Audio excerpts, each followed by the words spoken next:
ونصلی علی رسول الکریم اما بعد۔ میرے بھائی اور دوستو، بعض چھوٹے چھوٹے عمل اتنا بڑا اجر ہے کہ دل کرتا ہے کہ ہر ایک مسلمان کی منت کریں کہ خدا کے لیے اس کو کر لیا کرے دن میں ایک دفعہ۔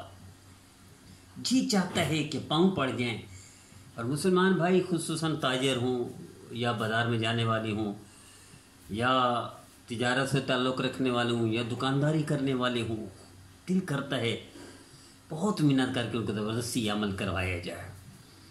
وہ کیا ہے؟ حضرت امام ابو داؤد رحمۃ اللہ علیہ اور امام ترمذی رحمۃ اللہ علیہ دونوں اس روایت کو ذکر کرتے کہ جو شخص نبی کریم صلی اللہ تعالی وسلم کا فرمان ہے، راوی حضرت فاروق اعظم رضی اللہ تعالیٰ عنہ، نبی کریم صلی اللہ تعالی وسلم نے ارشاد فرمایا جو شخص بازار میں داخل ہو اور چوتھا کلمہ پڑھے لا الہ الا اللہ وحدہ لا شریک لہ لہ الملک ولہ الحمد یحیی و یمیت وہو حی لا یموت بیدہ الخیر وہو علی کل شیء قدیر۔ میرے عزیزو، 1 منٹ بھی نہیں لگتا اس کلمے کو پڑھتے ہوئے، چوتھا کلمہ 1 منٹ بھی نہیں لگتا، لیکن اس کا اجر کتنا ہے؟ 10 لاکھ گناہ اللہ مٹا دیتے ہیں، 10 لاکھ نیکی عطا فرما دیتے ہیں، 10 لاکھ درجات بلند عطا فرماتے ہیں۔ کتنی بڑی سعادت ہے میرے عزیزو۔ آج مسلمان کے اندر کمی عمل کی اور سستی اور کاہلی کی وجہ سے بڑے بڑے مواقع نیکیوں کے ضائع کر دیتا ہے مسلمان،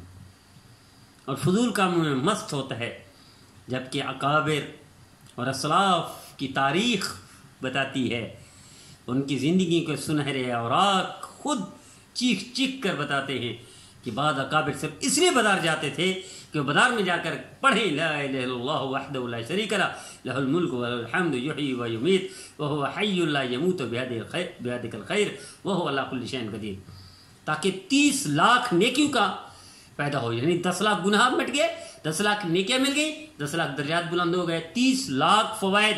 اس سے کون انکار کر سکتا ہے؟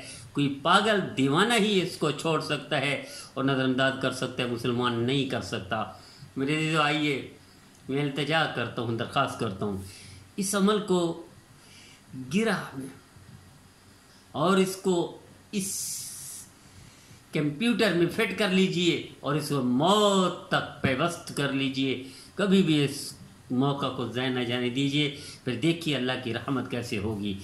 اللہ کے فیصلے آسمان سے رحمتوں کے وہ اعمال کی بنا پر ہوتے ہیں، اور اللہ کے فیصلے ناراضگی کے، بدعملی و بد کرداری کی وجہ سے ہوتے ہیں۔ تو آئیے ہمارا ایک نیک عمل روزانہ ایسا جائے جو اللہ کے عرش کو بھی ہلا دے۔ اللہ بھی فرمائے ہاں میرے بندے ایسا میرے نبی کی سنت پر عمل کرتے ہیں۔